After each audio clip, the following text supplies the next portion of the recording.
In the quiet village of Kafunda, nestled between rolling hills and fertile fields, Amara's footsteps echoed softly on the red earth as she approached the compound of her husband's family. The sun was just beginning to dip behind the tall mahogany trees, painting the sky in shades of orange and purple. But despite the beauty around her, a heavy weight pressed on Amara's heart. She was no stranger to hardship. Her childhood had been marked by poverty, and now married into a family that saw her not as a blessing but burden, the words of her mother-in-law haunting every moment of her days. Mama Nellie was a woman of stern visage and unwavering pride, the matriarch of the Mutesa household. She carried the traditions of their ancestors like a shield, her voice the law that governed the home. Yet beneath that fierce exterior was a woman deeply afraid of losing her family's honor, of misfortune, and of the unknown. And so when misfortunes began to visit the family, the crops failing, the children falling ill, Mama Nellie's fears found a target. Amara. "It is you who bring the curse," she declared one evening, her eyes burning with conviction. The firelight flickered across her face as she pointed accusingly at her daughter-in-law. "Since you came into this home, sickness has spread like wildfire, and the earth will no longer yield. You are the poison in our blood, the shadow that darkens our lives." Amara's breath caught. The words pierced her like a spear. She looked down at her worn hands, stained from a day of labor in the garden. How could she be a curse when she worked harder than anyone, trying to bring life to the dying soil and love the fractured family? But in Kafunda, the power of words spoken by the head of the family was absolute, and resistance was perilous. Days after Mama Nellie's proclamation, the village began to shift. Neighbors greeted her with cold eyes and whispered behind cupped hands. Children who once laughed and played near her now scurried away at her approach. Even her husband, Cato, a man torn between loyalty and love, began to distance himself, his gaze heavy with conflicted sorrow. Amara felt herself shrinking under the weight of rejection, but deep inside, a flame refused to die. She recalled the stories her grandmother told her beneath the mango tree, stories of women who faced storms and did not break, who turned pain into power, and who healed not only themselves but those who cast them out. It was these stories that led Amara one afternoon to the doorstep of Mama Zuri, the village healer. Mama Zuri was a small, stooped woman whose eyes twinkled with the knowledge of ages. Her hut smelled of earth and herbs. Woven baskets hung from the walls filled with dried leaves and roots. She listened patiently as Amara poured out her heart, the hurt, the shame, the relentless hope. "The curse is not in you, child," Mama Zuri said gently. "It lives in fear and misunderstanding. But you hold the power to cleanse, to heal, not just the land or the body, but the spirit." Under her guidance, Amara began learning the ancient ways, how to identify healing herbs, the songs to sing at dusk, and the prayers to call on the ancestors. Each lesson was a thread weaving strength into the fabric of her soul. She labored by day in the fields, tending the garden with renewed purpose, and by night she whispered incantations learned from Mama Zuri beneath the silver light of the moon. Meanwhile, the household's troubles deepened. Cato's younger siblings fell ill, and Mama Nellie herself grew weak and frail, a shadow of the formidable woman she once was. The village elders murmured that the family's misfortunes were a heavy curse indeed, one that would only lift with the intervention of one who understood both the modern and the ancestral. It was whispered, first in quiet tones, then louder, that Amara, the accused curse, held the knowledge to save them. The realization shattered the pride of Mama Nellie. No longer the unyielding matriarch, she faced her own vulnerability, humbled by sickness and desperation. Cato, torn and tormented, watched as his mother's condition worsened. He found himself at a crossroads where tradition met love, where the judgment of the past collided with the hope of the future. With a heavy heart, he approached Amara one evening as the sun set over the hills, casting long shadows across the land. "Amara," he said quietly, "my mother needs you. Only you can help her now." The words, simple but weighty, marked a turning point. Amara's eyes filled with tears, not of sorrow but resolve. This was her moment, not only to heal a broken woman, but to mend a fractured family and rewrite the story they had all believed. Gathering her herbs and recalling the songs taught by Mama Zuri, Amara entered the dim room where Mama Nellie lay. The air was thick with sickness, but Amara's spirit shone like a beacon. She sang softly, the ancient melodies weaving through the room, touching the walls, the air, the very soul of the matriarch. She pressed poultices to Mama Naley's brow and whispered prayers that mingled with the scent of crushed leaves. Slowly, as days passed, signs of healing emerged. Mama Naley's breathing eased. Color returned to her cheeks, and with it, the walls of pride she had built began to crumble. One evening, as Amara prepared tea, Mama Naley reached out, her hand trembling but sincere. "Amara," she whispered, "forgive me. I saw only fear and pain, and I turned it into hatred. You are no curse. You are the light this family needed." Tears blurred Amara's vision, but she smiled, understanding that true healing was born of forgiveness and courage.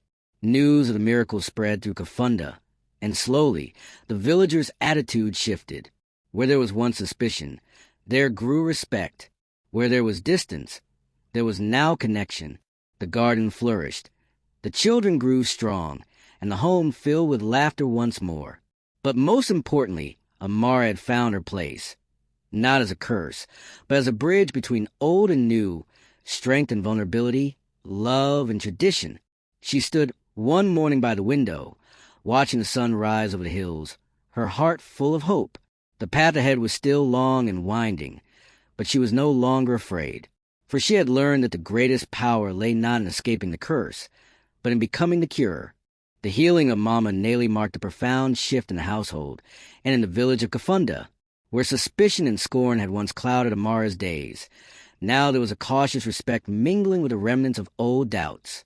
The air seemed lighter, yet beneath the surface, the scars of the past still lingered, reminding all that change was a delicate thing, not easily won. Amara had become a symbol, not just of healing, but of resilience. She was no longer just a daughter-in-law, the outsider branded as a curse. She was a woman who saved the family matriarch from the brink of death.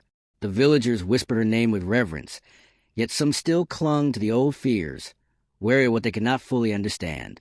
Cato watched this transformation with conflicted emotions. His love for Amara deepened, forged in the fires of trial and hope, but the burden of his family's traditions weighed heavily on him. He knew that Mama Naley's recovery was more than physical. It was a turning point in the old power structures, and some were not ready to accept the change. One evening, under the wide African sky dotted with stars, Cato and Amara sat outside their small hut, the sounds of nocturnal life enveloping them. The hoot of owls, the distant bark of dogs, the soft rustling of leaves in the breeze. "Cato," Amara began softly, "I feel the village changing, but I sense shadows still linger. Do you think Mama Naley's healing is enough to change the hearts of those who still see me as a curse?" Cato sighed, his gaze fixed on the flickering fire. "Healing the body is one thing. Healing the past, the fears, the pain, that will take time. But you have already changed much. Amara, you have shown strength that even I did not fully see." Amara smiled faintly. "I must be patient. The stories my grandmother told me, they always spoke of patience, of enduring the storms before the sun shines again." Their moment was broken by the sound of hurried footsteps. It was Binta, Cato's younger sister, her face pale and eyes wide with fear. "Brother, Mama Naley is weak again. She is calling for you."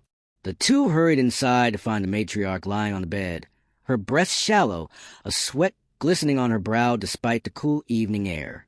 The flicker of hope from her recovery now threatened to dim once more. Amara moved beside the bed, her heart pounding. "Mama Naley, you must hold on. We will not lose you." But Mama Naley's eyes, usually sharp and commanding, were clouded with pain. "Amara, come close," she whispered, her voice frail. "There is something I must tell you, something I never spoke before." Amara leaned in, her hand gently clasping the matriarch's trembling fingers. "In my youth," Mama Naley began, "there were secrets buried deep in this family. Secrets I kept hidden, fearing shame and loss. But the time has come for truth." The room grew heavy with silence. Even Cato looked on with bated breath. Mama Naley's voice faltered, but she pressed on. "The curse I spoke of, it was born from fear, from a past wound that still haunts this family. Your arrival, Amara, awakened that fear, but you are the key to breaking it. Amara's mind raced. What do you mean, Mama Naley? The sickness that plagued me and the failures that struck our land, they are tied to an old feud, a betrayal from long ago. Your family, too, has a part in this story.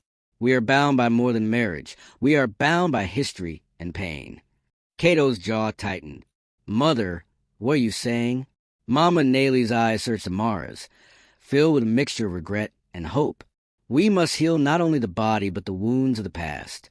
Only then will peace return to this family, to this village. The next days were filled with hushed conversations and restless nights. Amara sought out Mama Zuri again, hoping the village healer could shed light on the dark history now revealed. Mama Zuri listened carefully to the tale, nodding slowly. The past holds many chains, child, but with courage and truth, you can break them. Together, they began to piece together a path toward healing, rituals not only of herbs and prayers, but confession and forgiveness. Amara understood that this journey would demand more than healing the sick. It would require confronting the fears that had divided families and communities for generations. Amara's role evolved from healer to peacemaker. She met with elders, spoke to women gathering at the river, and listened to the stories of those who had suffered in silence. Her heart ached for the pain endured, but also swelled with hope for reconciliation. Meanwhile, Cato stood by her side, his own heart mending as he witnessed the strength and grace she displayed.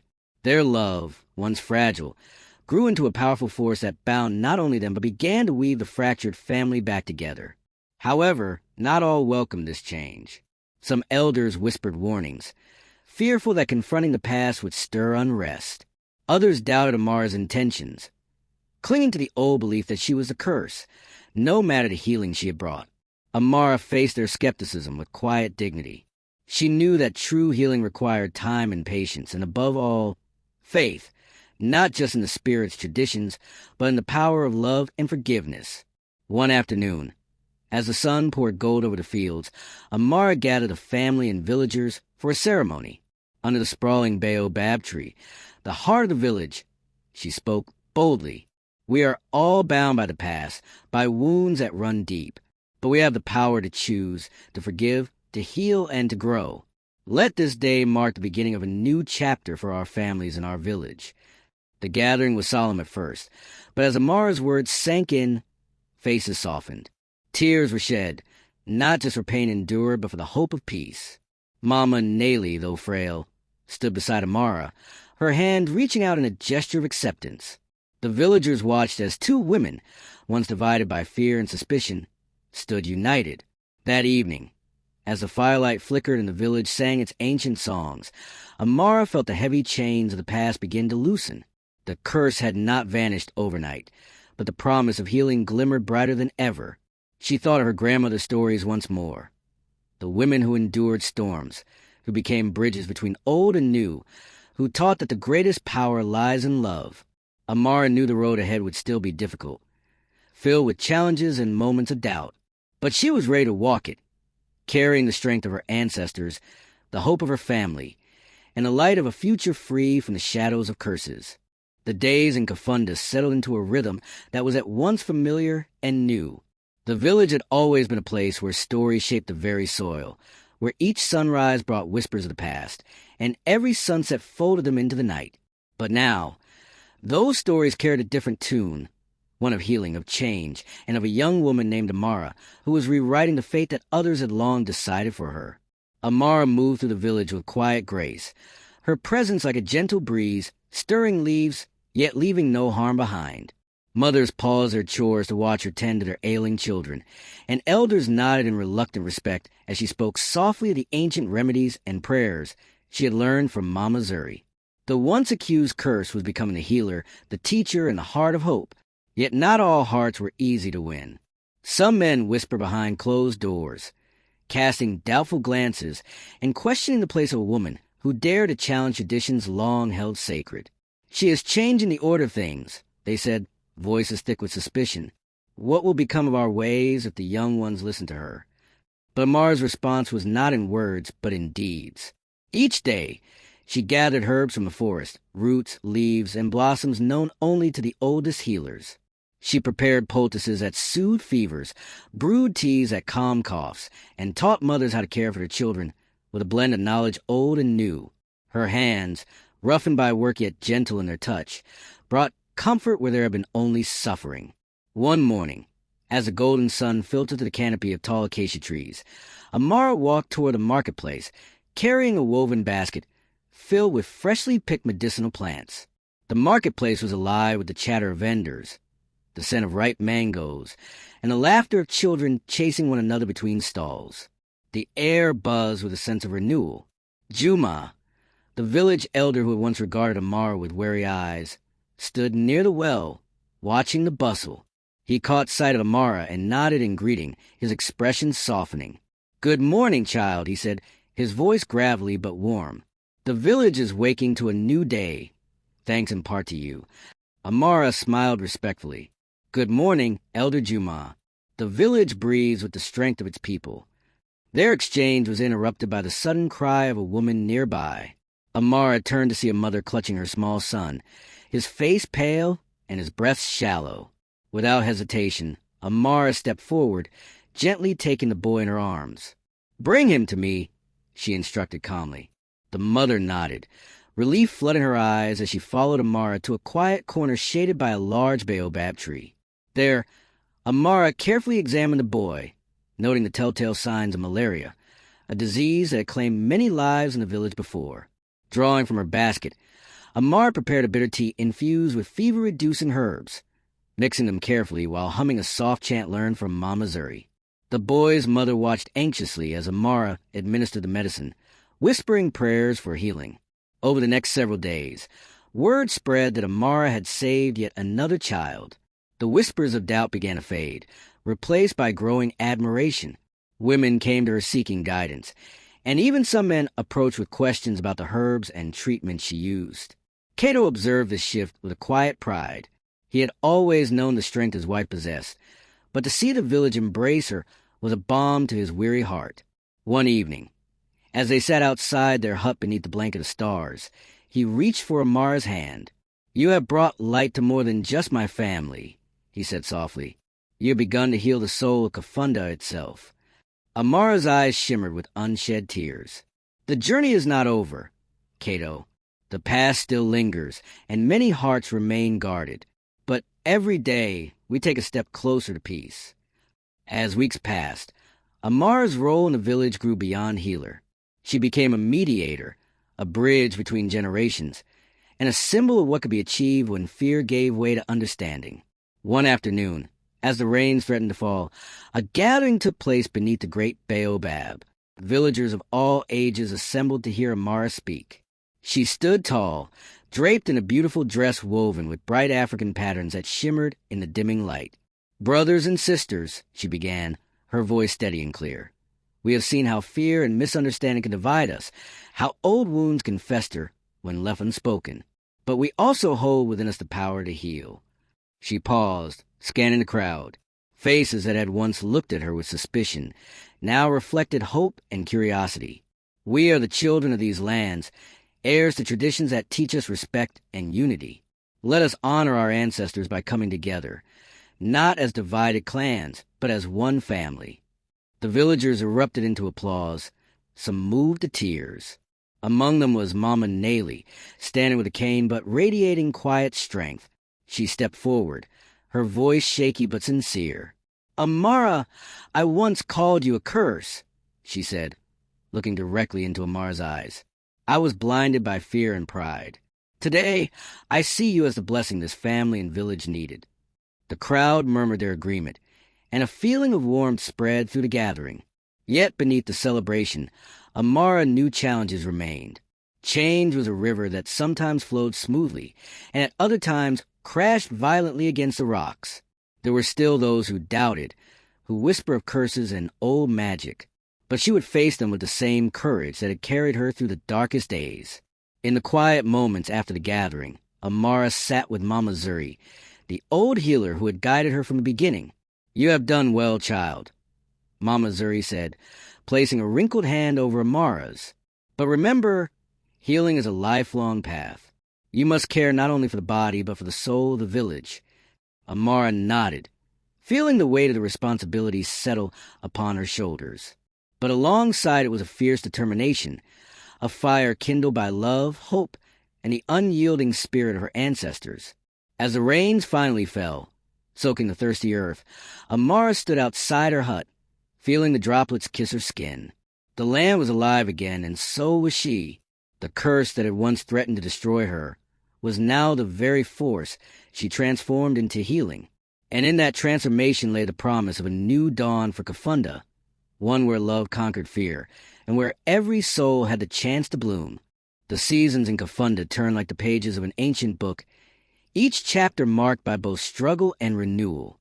Amara's journey from outcast to healer had become the heartbeat of the village, a living testament to the power of resilience and forgiveness.